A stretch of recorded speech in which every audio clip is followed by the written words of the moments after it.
एक क्वेश्चन मेरे दिमाग में हमेशा आता रहा कि दुनिया के सबसे पावरफुल माइंड है, ये लोग गॉड को लेके क्या सोचते हैं। तो इसके लिए मैंने Albert Einstein, Nikola Tesla, Stephen Hawking, इन सब के ओपिनियन जानने की कोशिश करी कि भाई गॉड को लेके इनका क्या ओपिनियन है, क्या ये हायर पावर में बिलीव करते हैं, नहीं करते। तो इस चीज़ को मैं जानना चाहता था। तो उसके लिए अब क्या है, मैं इनकी किताबें पढ़ रहा हूँ। तो आज की वीडियो में मैं इन तीनों साइंटिस्टों का जो ओपिनियन है गॉड को लेके उस पर बात करूँगा। सबसे पहले बात करूँगा मैं स्टीफन हॉकिंग के ऊपर, ठीक है। तो ये जो मैं कॉन्सेप्ट अब बता रहा हूँ, जो आइडियोलॉजी इनकी बता रहा हूँ, ये इस किताब से ली गई है, ठीक है। तो जो लोग डेप्थ में जाना चाहते हैं वो इस किताब से समझ सकते हैं। अब जो स्टीफन हॉकिंग थे, ये बड़े वेल नोन फिजिसिस्ट थे, फिजिक्स में बहुत एक्सपर्ट थे, ठीक है। साइंस की दुनिया में इनका बहुत बड़ा नाम था और एक तरह से इनको एक सेलिब्रिटी साइंटिस्ट का जो खिताब है, टाइटल है, वो हासिल था। अब तो खैर इनकी डेथ हो गई, लेकिन जब जिंदा थे तो बहुत फेमस थे। काफ़ी सारी इन्होंने किताबें लिखी हैं। ये उनकी एक किताब है जहाँ से मैं समझ के आपको चीज़ें बता रहा हूँ। जब इनसे लोग पूछते थे कि क्या आप गॉड में बिलीव करते हैं, तो इन्होंने एक बड़ा लंबा चौड़ा सा आंसर दिया। इन्होंने बताया लोग जनरली जब गॉड में इसलिए बिलीव करते हैं क्योंकि लोगों को ये इस चीज़ पे बड़ी हैरानी होती है कि ये जो दुनिया है ये अपने आप कैसे आ गई। भाई इतनी बड़ी दुनिया है, ये कैसे अपने आप आ सकती है। भाई कोई, जब हम घड़ी पहनते हैं तो घड़ी बनाने वाला कोई होता है, हर वॉच के पीछे एक वॉच मेकर होता है। तो ये जो इतनी बड़ी दुनिया है ये अपने आप तो आ नहीं गई एग्जिस्टेंस में। तो ये इस किताब में समझाते हैं उसको, कॉन्सेप्ट को। ये कहते हैं यूनिवर्स को बनाने के लिए आपको दो चीज़ें चाहिए होती हैं, पहला एनर्जी और दूसरा स्पेस। पहला एनर्जी और दूसरा स्पेस। पहले लोग मानते थे कि एक तीसरी चीज़ और चाहिए, मैटर। लेकिन फिर एल्बर्ट आइंस्टाइन ने फॉर्मूला दिया था E=mc²। तो उससे बात प्रूव हो गई कि जो मैटर है, यानी कि जो मास है, ये और एनर्जी एक ही चीज़ है, क्योंकि ये इंटरकन्वर्टेबल है आपस में। आप मैटर को एनर्जी में कन्वर्ट कर सकते हो और एनर्जी को मैटर में कन्वर्ट कर सकते हो, ठीक है। तो जो मैटर और एनर्जी एक ही चीज़ है, अलग अलग चीज़ें नहीं है। एक ही सिक्के के दो पहलू हैं। तो अब हमें दो चीज़ें चाहिए यूनिवर्स को बनाने के लिए, एनर्जी चाहिए और स्पेस चाहिए, ठीक है। तो इन्होंने बताया कि भाई साइंस ने ये चीज़ प्रूव कर रखी है कि जो बिग बैंग हुआ था उस टाइम पे एक छोटा सा पॉइंट था, बहुत छोटा पॉइंट। एटम के अंदर प्रोटॉन होता है, इलेक्ट्रॉन होता है। जब आप एटम के अंदर जाएंगे सब एटॉमिक लेवल पे, तो उसमें प्रोटॉन और इलेक्ट्रॉन होते हैं। थोड़ी बहुत अगर आपको फिजिक्स याद है 8th 9th 10th की, तो वो बिल्कुल ऐसे होते हैं कि आप नेकेड आई से देख नहीं सकते। आपको माइक्रोस्कोप चाहिए, बहुत पावरफुल माइक्रोस्कोप चाहिए, इलेक्ट्रॉन माइक्रोस्कोप वगैरह चाहिए। उसमें भी ठीक से नहीं दिखाई देते, ठीक है। इनडायरेक्ट हम उसको तरीके से समझते हैं। तो इलेक्ट्रॉन और प्रोटॉन से भी छोटा था यूनिवर्स जब बना, स्टार्टिंग जब हुई है, बहुत छोटा सा, ठीक है, पिद्दू सा, आपको दिखेगा भी नहीं। तो उस छोटे से यूनिवर्स से इतनी बड़ी आज, उस टाइम पे इतना छोटा सा पॉइंट था, उससे आज ये पूरी इतनी बड़ा दुनिया बनी है। बिग बैंग हुआ था, एनर्जी निकली और स्पेस क्रिएट हो गया। अब लोग कहते थे इनसे कि भाई ये बात था, ये अपने आप कैसे हो गया। आपने बोल दिया बिग बैंग हो गया, ये ऐसे हो गया, एनर्जी निकल गई, स्पेस आ गया इतना सारा, अपने आप कैसे हो गया, चीज़ अपने आप कैसे हो सकती है। तो उन्होंने बताया कि इसका आंसर मिलता है हमें क्वांटम मैकेनिक्स से। जब आप क्वांटम फिजिक्स पढ़ेंगे तो मालूम पड़ता है कि ये चीज़ क्वांटम मैकेनिक्स में प्रूव हो चुकी है कि जो प्रोटॉन है, एक्सपेरिमेंट में प्रूव हुआ है कि जो प्रोटॉन है ये अपने आप, आउट ऑफ नथिंगनेस, अपने आप, ठीक है, एकदम हवा में ऐसे प्रोड्यूस हो जाता है और फिर गायब हो जाता है और फिर कहीं इधर निकल आता है। समझ रहे हैं, प्रोटॉन अपने आप नथिंगनेस से, आउट ऑफ नथिंगनेस, प्रोटॉन ऐसे पॉपअप होता है हवा में, फिर एकदम गायब हो जाता है और फिर यहां एकदम से निकल आता है। तो ये चीज़ क्वांटम फिजिक्स ने प्रूव कर दी है, एक्सपेरिमेंट में चीज़ देखी जा चुकी है। तो इन्होंने बताया स्टीफन हॉकिंग ने कि भाई जब ऐसे प्रोटॉन हो सकता है जो कि आपको दिखता भी नहीं है नेकेड आई से, ऐसे यूनिवर्स भी इनिशियली जब बिग बैंग हुआ तो आउट ऑफ नथिंगनेस अपने आप आके ऐसे बन गया, ये उन्होंने बता दिया। तो उन्होंने कहा ये पीछे इसके लॉज ऑफ साइंस चल रहे हैं, कोई इसमें कोई बड़ी बात नहीं है। साइंस की हेल्प से हम इस चीज़ को एक्सप्लेन कर सकते हैं। तो सीधे सीधे एक तरीके से ये बोलते थे कि मैं पर्सनल गॉड में बिलीव नहीं करता, मैं पर्सनल गॉड में बिलीव नहीं करता। मतलब मेरा ऐसा मानना नहीं है कि that there is some entity there up in the sky who is watching us, या कोई स्पेशल ऐसा नहीं है कि कोई हायर पावर है जिसने इस दुनिया को बनाया है। क्योंकि अब इन्होंने उसका एक रीज़न दिया, क्योंकि अगर गॉड ने इस दुनिया को बनाया है तो यानी कि दुनिया के बनाने से पहले गॉड एग्जिस्ट करते थे। लेकिन अब वो कह रहे हैं साइंस इस बात को प्रूव कर चुकी है कि जब यूनिवर्स जिस टाइम पे स्टार्ट हुआ, बिग बैंग के टाइम पे, उसी टाइम पे टाइम स्टार्ट हुआ है। तो गॉड ने अगर यूनिवर्स को बनाया तो यानी कि गॉड यूनिवर्स से पहले एग्जिस्ट करते थे। लेकिन अब ये प्रूव हो चुका है कि टाइम की स्टार्टिंग ही जब यूनिवर्स से हुई है तो फिर गॉड कैसे आ गए? क्योंकि अगर गॉड एग्जिस्ट करते तो यानी कि टाइम एग्जिस्ट करता था। लेकिन साइंस कह रही है कि भैया टाइम एग्जिस्ट की जो टाइम की शुरुआत है वही वहीं से हुई है, बिग बैंग से। तो ये कहते हैं इसलिए गॉड का तो कॉन्सेप्ट बनता ही नहीं है, साइंस के हिसाब से तो नहीं बनता। अब ये कैसे मालूम पड़ा आपको कि टाइम की शुरुआत वहीं से हुई है? यूनिवर्स की स्टार्टिंग से, जब बिग बैंग हुआ तभी से टाइम की स्टार्टिंग हुई है। इसका क्या एविडेंस है हमारे पास? इसके लिए वो फिर लेके जाते हैं आपको ब्लैक होल के बारे में। वो कहते हैं जब ब्लैक होल होता है, ब्लैक होल पता क्या होता है? जब एक सन मरता है, एक स्टार मरता है, ठीक है, हमारा सन भी एक स्टार ही है। तो जब स्टार मरता है तो स्टार जब मरता है तो एकदम कंडेंस हो जाता है, बिल्कुल छोटा बन जाता है, बिल्कुल छोटा, बिल्कुल समझ लो बहुत छोटा हो जाता है, वो भी कंडेंस हो जाता है, बिल्कुल सिकुड़ जाता है। और उसमें बहुत ज़्यादा इनफाइनाइट ग्रेविटी आ जाती है, ग्रेविटी उसकी बहुत बहुत बहुत ज़्यादा हो जाती है, बहुत ही ज़्यादा डेंस हो जाता है। इनफाइनाइट डेंसिटी, इनफाइनाइट ग्रेविटी ऐसी आ जाती है उसके अंदर, वो ब्लैक होल बन जाता है। और ये हर एक स्टार नहीं, बहुत मैसिव स्टार, जैसे हमारा सन है, हमारा जो सूरज है, ये मैसिव स्टार नहीं है, ये इतना बड़ा स्टार नहीं है। ये जब मरेगा, इसकी डेथ होगी, ये ब्लैक होल नहीं बनेगा। इसके लिए सूरज से बहुत बड़े बड़े, मिलियन गुना ज़्यादा बड़े तारे चाहिए होते हैं, स्टार चाहिए होते हैं, जिनकी जब डेथ होती है तब वो क्या बनते हैं? ब्लैक होल बनते हैं। और जब ब्लैक होल बनते हैं तो उसकी जो डेंसिटी है बहुत ज़्यादा बढ़ जाती है। एक पॉइंट पे तो कहते हैं इनफाइनाइट डेंसिटी हो जाती है, इनफाइनाइट ग्रेविटी आ जाती है। इसको पॉइंट ऑफ सिंगुलैरिटी बोलते हैं। अब इस पे नहीं जा रहा। अब ये समझो ये क्या बताने की कोशिश कर रहे थे, कहते हैं कि जैसे मान लीजिए भाई ये ब्लैक होल है, मान लो किताब ये ब्लैक होल है, किताब ये ब्लैक होल है। अब कोई चीज़ इसके पास आ रही है ब्लैक होल के, ठीक है, इसकी ग्रेविटी बहुत ज़्यादा तेज़ है, बहुत तेज़ है, खींच लेता है, दूर से खींच लेता है, लाइट को भी नहीं आने देता। अगर जैसे लाइट ये जा रही है तो खींच लेगा लाइट को अपने अंदर। तो कोई चीज़ यहाँ पे है, ठीक है, तो जब कोई चीज़ दूर है इससे तो यहाँ पे तो टाइम दिखाई देगा, टाइम एग्जिस्ट करेगा। लेकिन जैसे जैसे चीज़ के पास आएगी टाइम कम होता जाएगा, कम होता जाएगा, कम होता जाएगा, कम होता जाएगा, और कम हो जाएगा। यहाँ आएगा और स्लो हो जाएगा, और स्लो हो जाएगा, स्लो हो जाएगा, बहुत स्लो हो जाएगा। मान लीजिए अभी जैसे मैं वीडियो बना रहा हूँ, शाम के 4 बज रहे हैं, जब दूर है कोई चीज़ यहाँ से तो शाम के 4 बज रहे हैं। जैसे जैसे चीज़ पास आएगी टाइम स्लो होता जाएगा, आगे बढ़ेगा ही नहीं, बहुत धीरे धीरे धीरे धीरे धीरे धीरे बढ़ेगा। अब 4 के 4 ही बजे रहेंगे, आगे बढ़ेगा ही नहीं टाइम। यहाँ बिल्कुल पहुँच जाएगा ब्लैक होल के तो टाइम बिल्कुल 4 पे ही रहेगा, आगे बढ़ेगा ही नहीं। और फिर जब ये ब्लैक होल के अंदर चला जाएगा, एक उसका एक समझ लो एक वो होती है, एक बाउंड्री होती है, इसको बोलते हैं इवेंट होराइजन। एक बाउंड्री होती है, इस बाउंड्री को जैसे ही क्रॉस कर देगा, मान लो ये बाउंड्री है इसकी, इसको जैसे इसने क्रॉस कर दी, अंदर चला गया ब्लैक होल के, ये कोई ऑब्जेक्ट है, इस ब्लैक होल के अंदर चला गया, अंदर चला गया, इस बाउंड्री के अंदर चला गया, तो क्या होगा? टाइम अब बंद हो जाएगा, टाइम एग्जिस्ट ही नहीं करेगा। इस ऑब्जेक्ट के लिए जो ब्लैक होल के अंदर गिर गया है, अब टाइम एग्जिस्ट नहीं करेगा, टाइम एग्जिस्ट ही नहीं करेगा। तो अब ये पॉइंट बता रहे हैं, क्यों बता रहे हैं ब्लैक होल? ये कह रहे हैं जब हमारा यूनिवर्स स्टार्ट हुआ था, यूनिवर्स की जब स्टार्टिंग हुई थी तो बिल्कुल छोटा सा पॉइंट था, बिल्कुल पिद्दू सा पॉइंट, बिल्कुल ब्लैक होल जैसा ही था। वो भी इनफाइनाइट ग्रेविटी थी, इनफाइनाइट डेंसिटी थी, और फिर एकदम धमाका हुआ, बूम। तो बिल्कुल वो ब्लैक होल जैसा ही था। अब मैंने आपको बताया ब्लैक होल में जब अंदर जा रहे हैं तो टाइम खत्म हो रहा है, टाइम का कॉन्सेप्ट ही खत्म हो गया, टाइम है ही नहीं। तो इन्होंने बोला इसीलिए जब बिग बैंग हुआ तो उस टाइम भी टाइम नहीं था, क्योंकि बिग बैंग के टाइम पे जब स्टार्टिंग पॉइंट था वो बिल्कुल ब्लैक होल की तरह बिहेव कर रहा था। अब क्योंकि टाइम ही नहीं था, टाइम की स्टार्टिंग ही वहीं से हुई है बिग बैंग से, तो फिर गॉड कैसे एग्जिस्ट कर सकते हैं बिग बैंग से पहले? ये किसी भी चीज़ के एग्जिस्टेंस के लिए टाइम चाहिए होता है, तो और गॉड को अभी एग्जिस्टेंस चाहिए तो टाइम चाहिए। लेकिन क्योंकि यूनिवर्स से पहले, एग्जिस्टेंस से पहले टाइम था ही नहीं, तो गॉड भी नहीं है। तो वो क्या रहा है यहाँ पे चीज़ निकल के आ रही है, वो ये जब उनसे बोला जाता भाई साफ साफ समझाओ आप क्या कहना चाहते हो, क्या आप गॉड में बिलीव करते हो नहीं करते हो? कहते हैं मेरे लिए जो गॉड की डेफिनेशन है वो है लॉज ऑफ साइंस। ये जो लॉज ऑफ साइंस है मैं इनको गॉड मानता हूँ। भाई जो दुनिया है वो कहते हैं एक लॉज के हिसाब से चल रही है, जो नेचर के लॉज हैं या जिनको साइंस के लॉज बोला जा रहा है, वो कहते हैं स्टीफन हॉकिंग। अगर आप कहना चाहते हैं इन लॉज ऑफ साइंस को गॉड कहना चाहते हैं तो गॉड कह लीजिए, क्योंकि भाई सवाल ये उठेगा फिर ये लॉ बनाए किसने? ये जो लॉज हैं साइंस के या लॉज ऑफ नेचर है, कौन बना रहा है? कहाँ से आ रहे हैं बताओ?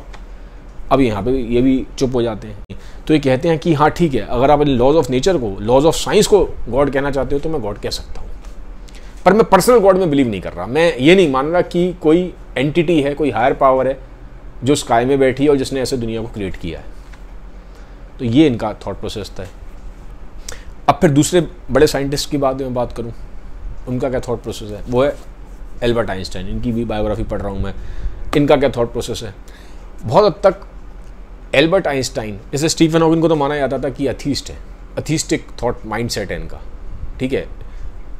लेकिन आप बहुत गहरे में देखोगे तो वो आदमी अथीस्ट है नहीं, क्योंकि जब उससे ये सवाल पूछा गया स्टीफन हॉकिंग से जब सवाल पूछा गया कि भैया लॉज ऑफ नेचर कहाँ से आ रहे हैं, लॉज ऑफ साइंस को कौन बना रहा है, इन पे भी जवाब नहीं है। तो आप देखेंगे बहुत गहरे में जब आप जा रहे हैं साइंस के, तो आदमी अथीस्ट रहता नहीं है, वहाँ गॉड का कॉन्सेप्ट आ ही जाएगा, जितना मर्जी आप कर लें। वो बात अलग है कि आप की डेफिनेशन अलग है, लेकिन वो कॉन्सेप्ट आपको लाना पड़ेगा हायर पावर का, ठीक है। तो ऊपर से लगता है अथीस्ट है, लेकिन जब आप, मैंने बोला ना, चीज़ों को बॉइल डाउन करेंगे, किताबों को पढ़ेंगे, तो आपको समझ में आ जाएगा कि है नहीं अथीस्ट, क्योंकि आपको एक जगह पे जाके वो कॉन्सेप्ट हायर पावर का लाना पड़ रहा है। अब इनकी बात कर लेते हैं। ये अथीस्ट नहीं थे, ऐसे उस सेंस में अथीस्ट नहीं है जैसे लोग मानते हैं कि भाई हम नास्तिक हैं, ये पूरी तरह डिनाई नहीं कर रहे थे। इनका भी लेकिन बहुत तक स्टांस जो मिलता जुलता था, आप देखेंगे हॉकिंस से मिलता जुलता है, क्योंकि ये बोलते थे कि ये जो दुनिया है ये भी भैया लॉज ऑफ नेचर के हिसाब से चल रही है। दुनिया में जो चीज़ें हो रही हैं पहले से प्री डिटरमाइंड है, चीज़ें डिटर्मिनिस्टिक हैं, हर चीज़, मतलब जैसे वो कहते हैं कि स्टार्स अपने हिसाब से चलते हैं, प्लेनेट अपने हिसाब से घूम रहे हैं, एक जो बिलियर्ड्स में बॉल होती है वो अपने पाथ पे जाएगी, तो हर चीज़ का जो ट्रैक है, जो उसकी किस्मत है, वो पहले से ही तय है। तो चीज़ें बिल्कुल डिटरमाइंड हैं। आदमी का भी जो फेट है वो तो कहते हैं पहले से ही प्री डिटरमाइंड है, क्योंकि भाई चीज़ आप आदमी भी लॉज ऑफ नेचर को फॉलो कर रहा है, उससे अलग थोड़ा है। तो ये भी ये कहते थे कि ये जो लॉज ऑफ नेचर हैं इसके पीछे कोई ना कोई एक ताकत ज़रूर है जो मैं नहीं जानता। और वो कहते हैं ये जो वंडर है इस दुनिया का, ये जो इतनी फोर्सेस जो काम कर रही हैं दुनिया में, जैसे 4 फंडामेंटल फोर्सेस होती हैं फिजिक्स में, तो कहते हैं इसके पीछे जो चीज़ें हैं मुझे भी नहीं पता यार कैसे हो रही हैं, नहीं जानते, ठीक है। और स्पेशली आइंस्टाइन के साथ दिक्कत क्या पड़ गई थी जब क्वांटम फिजिक्स आई। जैसे आइंस्टाइन जो बातें करते थे मेनली वो थ्योरी ऑफ रिलेटिविटी की बात करते थे, जो दुनिया आपको दिखाई दे रही है आंखों से, इसके बारे में ज़्यादा एक्सप्लेनेशन आइंस्टाइन ने दी है। लेकिन जब जो दुनिया आपको दिखाई दे नहीं रही एटम के लेवल पे, वहाँ क्वांटम फिजिक्स लगती है। आइंस्टाइन बहुत बार क्वांटम फिजिक्स से एग्री नहीं करते थे, वो कहते थे यार इसमें तो अजीब सी अनसर्टेनिटी और प्रोबेबिलिटी वाली बातें हो रही हैं, चीज़ें अनसर्टेन कैसे हो सकती हैं, क्योंकि जब वो कह रहे हैं चीज़ें पहले से डिटरमाइंड हैं, आप लॉज ऑफ नेचर के हिसाब से चीज़ों को बिल्कुल सर्टेनिटी से बता सकते हो चीज़ें ऐसे हो रही हैं, तो चीज़ें अनसर्टेन कैसे हो सकती हैं। तो ये अनसर्टेनिटी में बिलीव नहीं करते थे आइंस्टाइन, ये कहते थे चीज़ें पहले से बिल्कुल डिटरमाइंड है। लेकिन क्वांटम जो फिजिक्स है वो कहती है कि चीज़ें जब सब एटॉमिक लेवल पे आ रही हैं, इलेक्ट्रॉन प्रोटॉन के लेवल पे आ रही हैं, एटम के लेवल पे आ रही हैं, तो चीज़ें अनसर्टेन है। तो यहाँ उनको दिक्कत हो गई। तो ये बोलते थे, इनका फेमस स्टेटमेंट है, गॉड डजंट प्ले डाइस, कि ऐसा थोड़ा ना होता है कि चीज़ें अनसर्टेन होती हैं। तो आइंस्टाइन का थोड़ा सा एक वो रहा है, उनको जो क्वांटम फिजिक्स है उससे वो हमेशा बहुत ज़्यादा एग्री नहीं करे, काइंड ऑफ एक डिसएग्रीमेंट रहा है। लेकिन जब बाद में चीज़ें सामने आई, जब एविडेंसेस हुए, एक्सपेरिमेंट्स हुए, तो समझ में आना शुरू हुआ कि नहीं भैया ऐसा है नहीं है, चीज़ें अनसर्टेन है, वहाँ पे चीज़ें ऐसी हैं जहाँ पे प्रोबेबिलिटी काम कर रही है, हम बहुत चीज़ें ऐसी हैं जो जिसके बीच हमारे पास अभी समझ नहीं है, आंसर नहीं है। बट फिर भी ये एक बात को बोलते थे कि मैं तो यही मानता हूँ कि चीज़ें डिटर्मिनिस्टिक हैं, चीज़ें पहले से प्री डिटरमाइंड है। फिर लेकिन इन पर सवाल ये उठता था कि अगर सब चीज़ें पहले से डिटरमाइंड है, आप कह रहे हो इंसान का जो बिहेवियर है वो भी डिटरमाइंड है, इंसान क्या करेगा वो भी डिटरमाइंड है, तो फिर आप किसी आदमी को कैसे ब्लेम कर सकते हो कि कोई आदमी सही कर रहा है गलत कर रहा है, राइट और रॉन्ग कहाँ से लेके आओगे फिर, ठीक है। फिर तो फ्री विल है नहीं। और ये बोलते थे मैं तो फ्री विल में मानता ही नहीं, कहते थे फ्री विल मानते नहीं, बोलते थे, कहते हर चीज़ डिटरमाइंड है, आदमी भी डिटरमाइंड है, बिहेवियर भी डिटरमाइंड है। वो कहते फ्री विल में मानता नहीं हूँ मैं, लेकिन क्योंकि सोसाइटी को चलाने के लिए, एक वेल ऑर्गेनाइज सोसाइटी को ठीक से चलाने के लिए आपको एक लॉ सिस्टम चलाना पड़ता है, ठीक है, आपको समाज चलाना पड़ता है, इसीलिए मैं ऐसे एक्ट करता हूँ जैसे कि फ्री विल एग्जिस्ट करती है, मैं एक्शन वैसे लूँगा जैसे फ्री विल एग्जिस्ट करती है। लेकिन इंटरनली मैं इस बात को जानता हूँ कि फ्री विल होती नहीं है, चीज़ें पहले से डिटरमाइंड है। ये जो दुनिया आई ये लॉज ऑफ नेचर के साथ चल रही है। और ये भी इस चीज़ को कहते थे कि मैं गॉड को मानता हूँ, मैं स्पिनोजा के गॉड को मानता हूँ। स्पिनोजा का गॉड मतलब जो फिलोसफर था स्पिनोजा, मैं उसके गॉड को मानता हूँ। उससे मतलब क्या है, उनका ये कहना था, वो कहते हैं मैं जो दुनिया में जो वंडर है, जो फोर्सेस हैं दुनिया में जो चला रही हैं इस दुनिया को, जो लॉज ऑफ नेचर हैं, जो लॉज ऑफ साइंस है, उन फोर्सेस की बात कर रहे हैं, उसके पीछे बहुत मिस्ट्री है, उसके पीछे बहुत वंडर है, हमें चीज़ें नहीं पता। तो वो जो चीज़ है उस वाली, आप कह सकते हो उस वाले डोमेन को मैं गॉड कहता हूँ। जो मिस्ट्री है मैं उसको गॉड कह रहा हूँ। जो फोर्सेस हैं लॉज ऑफ नेचर के, जो जिस पे दुनिया चल रही है, उस मिस्ट्री को मैं गॉड कह रहा हूँ। लेकिन ये भी पर्सनल गॉड में बिलीव नहीं कर रहे हैं। एल्बर्ट आइंस्टाइन का ये कहना था कि मैं नहीं मानता कि ऐसे गॉड एग्जिस्ट करते हैं जो ह्यूमन बीइंग्स की पर्सनल लाइफ में इंटरफेयर कर रहे हैं। तो उन्होंने जो पर्सनल गॉड का आइडिया था उसको डिनाई कर दिया, और जो फोर्सेस के पीछे जो मिस्ट्री है, लॉज ऑफ नेचर के पीछे जो मिस्ट्री है, उस वाले उन्होंने बोला अगर आप इसको गॉड कहते हो तो मैं गॉड कहता हूँ। तो सुनने में आपको चलेगा जैसे बहुत तक स्टीफन हॉकिंग का जो गॉड जो बात कर रहे हैं, आइंस्टाइन भी बहुत तक वही बात कर रहे हैं, बट वर्ड्स का थोड़ा सा हेर फेर है। लेकिन आइंस्टाइन इस बात को बोलते थे। इनफैक्ट वो कहते थे कि मुझे अथीस्टों से दिक्कत है, क्योंकि बहुत सारे अथीस्ट जो होते हैं वो सिर्फ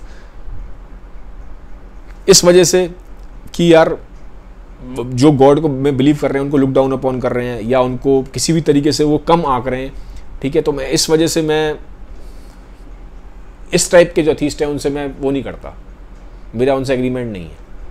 वो कहता है जो गॉड को मानते हैं मेरे लिए उनके दिल में पूरी रिस्पेक्ट है, बिल्कुल वो गॉड को माने, वो प्रैक्टिस करें, वो बहुत ज़रूरी है। अगर उनको साइकोलॉजिकल उनको हेल्प मिलती है और उनको लाइफ में आगे बढ़ने में उनको हैप्पीनेस मिलती है। और वो बिल्कुल जो अथीस्ट थे, जो कंडेम करते थे उन लोगों को, बहुत बार ऐसा होता है जो नास्तिक होते हैं वो आस्तिकों को थोड़ा सा लुक डाउन अपॉन कर देते हैं, तो कहते थे मैं ऐसे नास्तिकों के साथ मेरी कन्फर्मिटी नहीं बैठती, मैं एग्री नहीं करता उनके साथ, ये गलत बात है, ऐसा वो बोलते थे। तो कहते थे ठीक है, लाइफ में भले ही मैं डिटर्मिनिज्म में बिलीव करता हूँ, मैं इस बात को मानता हूँ फ्री विल नहीं है, बट फिर भी मैं इस चीज़ में भी बिलीव करता हूँ कि लाइफ ब्यूटीफुल है और यहाँ पे बहुत सारे वंडर्स हैं और बहुत सारी चीज़ें ऐसी हैं, बहुत कुछ ऐसा है जिसके बारे में अभी हम नहीं जानते, जितना हम जानते हैं उससे बहुत ज़्यादा है जिसके बारे में हम नहीं जानते। तो वो जो मिस्ट्री है मैं उसको गॉड कर कहता हूँ, और उस ब्यूटी को हमें अप्रिशिएट करना चाहिए और इंसान को हम्बल रहना चाहिए, कभी भी हमारे अंदर ईगो नहीं होनी चाहिए। तो वो कहते, उनको बहुत ऐसा होता है जो अथीस्ट होते हैं वो थोड़ा सा ईगोस्टिक हो जाते हैं, तो कहते थे आपको हम्बल रहने की ज़रूरत है, क्योंकि जितना आप जानते हैं उससे कहीं गुना ज़्यादा ऐसा है जो आप नहीं जानते, ठीक है। तो ये आइंस्टाइन का मानना था। अब तीसरा आता है निकोला टेस्ला। अब टेस्ला के साथ भी दिक्कत क्या थी, टेस्ला की जो गट फीलिंग थी वो बड़ी स्ट्रॉन्ग थी, इंट्यूशन उनको बहुत होते थे, लेकिन फिर भी वो चीज़ों को जस्टिफाई सा करते रहते थे साइंटिफिकली होने के बाद कि यार ऐसा हो नहीं सकता, कुछ ना कुछ तो पीछे इसके साइंटिफिक एक्सप्लेनेशन है। अब ऐसा क्यों मैं बोल रहा हूँ, टेस्ला का ये मानना था कि एक सोर्स है जहाँ से जो सारी क्रिएटिविटी है निकलती है, एक सोर्स तो है यूनिवर्स में, उस चीज़ को मानते थे कि कोई एक सोर्स है जहाँ से एक आपको क्रिएटिव होने की जो आपको आइडियाज़ आते हैं, जो आपको विजनरी आपको थॉट्स आते हैं कि आपको ये क्रिएट करना है, आपको ये इन्वेंट करना है, वो कहते हैं एक सोर्स है वहाँ से आते हैं।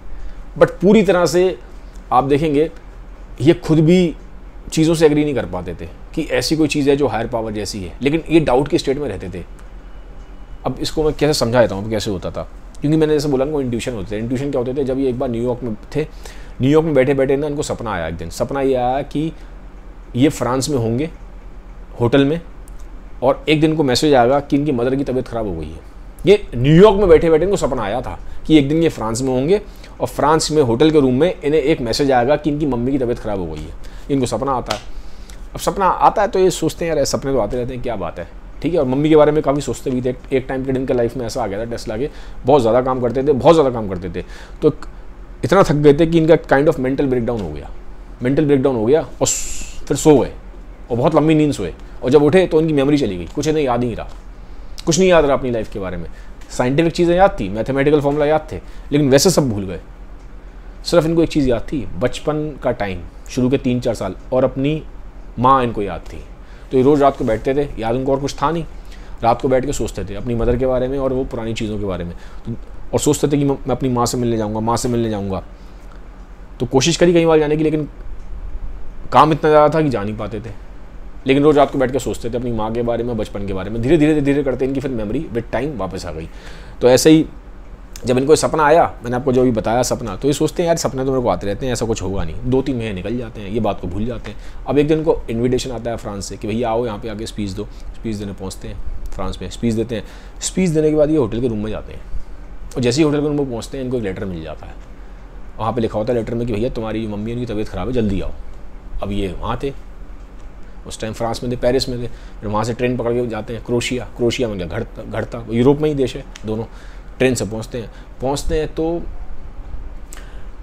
वहाँ पे इनकी मदर की तबीयत बहुत ख़राब होती है, ठीक है। करीबन 3 घंटे मदर के साथ रहते हैं और देखते हैं कि मम्मी की तबीयत बहुत ज़्यादा ख़राब है। फिर थके बहुत ज़्यादा होते हैं, रात का टाइम हो जाता है, आधी रात हो जाती है, तो बगल वाले उसमें जगह में जाके, जो उनका घर था उसके बगल वाले वहाँ पे एक रूम था, वहाँ जाके सो जाते हैं। अब सो रहे होते हैं, सोचते तो हैं, टेंशन तो थी इनको मदर की, मैंने बोला तबीयत बहुत ज़्यादा ख़राब थी, तो नींद आ जाती है। अगले सुबह क्या होता है ना, सपना आता है सुबह के टाइम 4 बजे के आसपास। सपने में क्या देखते हैं कि ऊपर एंजल्स हैं आसमान में, और जो एक एंजल है उनको देख के मुस्कुरा रहा है, और थोड़ी देर बाद उस एंजल का चेहरा चेंज हो जाता है। उस एंजल के चेहरे की जगह वहाँ पे अब इनको अपनी मदर का चेहरा दिखाई देता है, अपनी माँ का चेहरा दिखाई देता है उस एंजल के चेहरे की जगह। तो एकदम से पता नहीं क्या होता है, ये इनको एक आवाज़ सी सुनाई देती है, कुछ म्यूजिक से सुनाई देता है, और ये उड़ जाते हैं घबरा के। जाते हैं बगल वाले रूम में, देखते हैं कि इनकी मदर की डेथ हो गई, माँ की मृत्यु हो चुकी थी।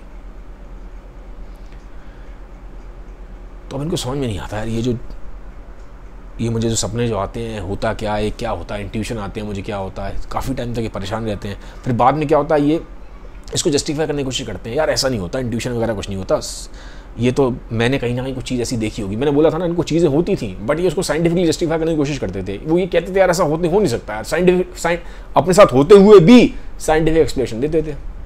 कैसे देते थे, बाद में कुछ टाइम बाद 5-6 महीने हो जाते हैं जब इनकी माँ की डेथ को, तो ये एक्सप्लेनेशन देते हैं अपने आप को, अरे यार मैं तो वहाँ फ्रांस में गया था, वहाँ मैंने पेंटिंग देखी थी एक, वहाँ पे बादलों में एंजल्स की, तो इसलिए मेरे को वो सपना आ गया उस दिन रात को।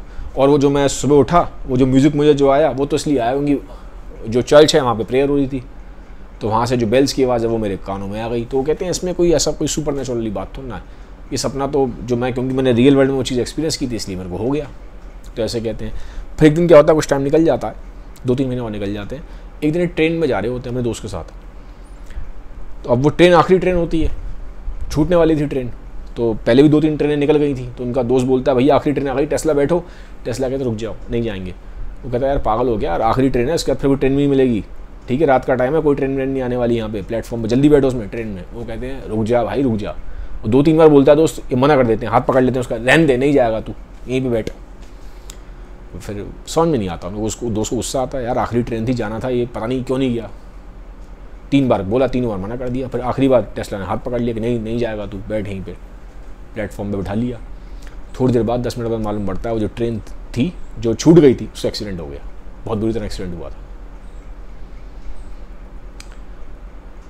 तो आप देखेंगे कैसे इनको बार बार इंट्यूशंस होते थे, बट ये हैरान होते थे यार ये मेरे को हो कैसे रहा है, और ये बार बार इसको एक्सप्लेनेशन ढूंढेंगे, साइंटिफिक एक्सप्लेनेशन ढूंढते रहते कि नहीं कोई और वजह होगी, अरे नहीं कुछ ऐसा हुआ होगा। लेकिन इनको लाइफ लॉन्ग होते रहे, लाइफ लॉन्ग ऐसा हुआ है नहीं। फिर बाद में इनको चीज़ समझ में आना शुरू हुई जैसे जैसे लाइफ में आगे बढ़े कि जो ये बहुत तक ये जो दुनिया है ना, ये एनर्जी पे चल रही है, कुछ ना कुछ मिस्टीरियस एनर्जी तो है। जैसे जैसे लाइफ में आगे बढ़े तब इनको इस चीज़ समझ में आने लगी कि कुछ बहुत चीज़ें ऐसी हैं जो ह्यूमन कॉम्प्रीहेंशन के बियॉन्ड है, जो हमारी समझ है उसके बहुत बियॉन्ड है, हमारी सेंसेस के भी बियॉन्ड है, ठीक है। और इनफैक्ट अब मैं बात करता हूँ चौथे रेल्म की, जो स्पिरिचुअलिटी का रेल्म है, ठीक है। जो स्पिरिचुअलिटी के रेल्म में तो बोला ये जाता है कि जो गॉड का कॉन्सेप्ट है वो बियॉन्ड टाइम और स्पेस है, बियॉन्ड ही है। तो जैसे जब ये जो बात कर रहे थे स्टीफन हॉकिंग की, टाइम यहाँ स्टार्ट हुआ, ये हुआ, जो मैंने स्टार्टिंग बताया, ये सेट बैठता नहीं है। सेट इसलिए नहीं बैठता क्योंकि जो गॉड का जो कॉन्सेप्ट है वो बियॉन्ड टाइम एंड स्पेस है, तो आप उसको टाइम और स्पेस के बाउंडेशंस में कैसे लेके आ सकते हैं, ठीक है। और बहुत बार देखो क्या होता है, एक तो साइंटिस्टों ने ये बोला, जो बोला मैंने आपको बता दिया, बहुत बार ऐसा लाइफ में ऐसी चीज़ें होती हैं जहाँ पे आपको एक्सपीरियंसेस ऐसे होंगे जहाँ पे आपको बिलीफ होगा कोई हायर पावर है, डेफिनेटली हायर पावर है। ये आदमी को हमेशा बिलीव होता है। ये भी मानता हूँ कि आदमी को डाउट होता है। ऐसा बोला जाता है कि आदमी तो डामाडोल होता है, आदमी को पेट में दर्द होता है तो गॉड को याद कर लेता है कि भैया पेट दर्द है हो रहा है, भगवान मेरा पेट दर्द ठीक कर दे। पेट दर्द ठीक हो जाता है तो आदमी कहता है ऐसी कोई चीज़ ही नहीं है, ठीक है ना। जो जैसे कि कबीरदास ने ही बोला था कि दुख में सुमरन सब करे, सुख में करे ना कोई, सुख में सुमरन करे तो दुख काहे को होए। भैया दुख में तो हर आदमी याद करता है, लेकिन अगर आप ठीक टाइम में याद करेंगे तो आपको दुख होगा ही नहीं, ठीक है। ऐसा कबीरदास का कहना था। तो स्पिरिचुअलिटी एक अलग वो देती है, साइंटिस्ट एक अलग वो देते हैं, बट ओवरऑल आप देखोगे कहीं ना कहीं अगर मैं मिला जुला के बात करूँ तो एक चीज़ तो है कि पूरी तरह से हम साइंस में भी सब कुछ नहीं जानते। चाहे स्टीफन हॉकिंग हो जो कि एथीस्ट उनको माना जाता था, चाहे एल्बर्ट आइंस्टाइन हो, जो चाहे टेस्ला हो, चाहे टेस्ला तो डाउट करते रहे, लेकिन एक लेवल के बाद उनके पास आंसर नहीं है। कोई नहीं बता पा रहा कि जो लॉज ऑफ साइंस है वो भी कहाँ से आ रहे हैं। जो आपने बोला बिग बैंग है, ठीक है, ये होता है, सब मान लिया कि चल रहा है, लॉज ऑफ नेचर के साथ चल रहा है, लॉज ऑफ साइंस चला रहे हैं, पर ये लॉज ऑफ नेचर कहाँ से आए हैं, लॉज ऑफ साइंस कहाँ से आए हैं, वो कहाँ से आए? आपने बोल दिया, पूरी किताबें लिखी हुई है कि यूनिवर्स कैसे आया, आउट ऑफ नथिंगनेस समथिंगनेस आ गई, और बहुत समथिंगनेस छोटी मोटी नहीं है, बहुत बड़ी समथिंगनेस है, पूरा यूनिवर्स है। बट वो जो ये एक लॉज के हिसाब से हुआ ना, कुछ साइंस के लॉज हैं, लेकिन वो लॉज कौन बना रहा है, कहाँ से आ गए लॉज? अपने आप ही आ गए सब? इसका आंसर अभी नहीं है। ठीक है, तो जब ऐसी चीज़ें आएंगी, जितने विज्ञान जितनी आगे बढ़ेगा, डेफिनेटली बढ़ना चाहिए, बहुत ज़रूरी है, साइंस की एजुकेशन बहुत ज़रूरी है, साइंस हमारे लिए बहुत हेल्पफुल है। बट मेरा अपना ये मानना है साइंस की भी एक लिमिट है। कुछ चीज़ें ऐसी हैं जो साइंस के भी बियॉन्ड है, क्योंकि ज़रूरी नहीं है कि हर चीज़ हमारे सेंसेस टैप कर सके। जब उसकी जो लिमिट आती है हमारे सेंसेस की, वहाँ से फिर एक रेल्म शुरू होता है जो स्पिरिचुअलिटी का रेल्म है, जिसको आप हायर पावर का रेल्म बोलते हो या जिसको लोग गॉड का रेल्म बोलते हैं। ठीक है, तो ये था आज का वीडियो। बाकी किसी दिन और वीडियो में मैं स्पिरिचुअलिटी के ऊपर ज़्यादा डिस्कशन करूँगा। अभी तो मैंने साइंस के ऊपर ज़्यादा करा है, इस वाले पार्ट को भी हम देखेंगे, इसको हमने कम देखा है अभी। ठीक है, तो अगर वीडियो अच्छा लगा है तो सबके साथ शेयर करिएगा। बाकी मुझे कमेंट सेक्शन में बताइए आपको कैसा लगा। Have a nice day, bye bye, take care, thank you.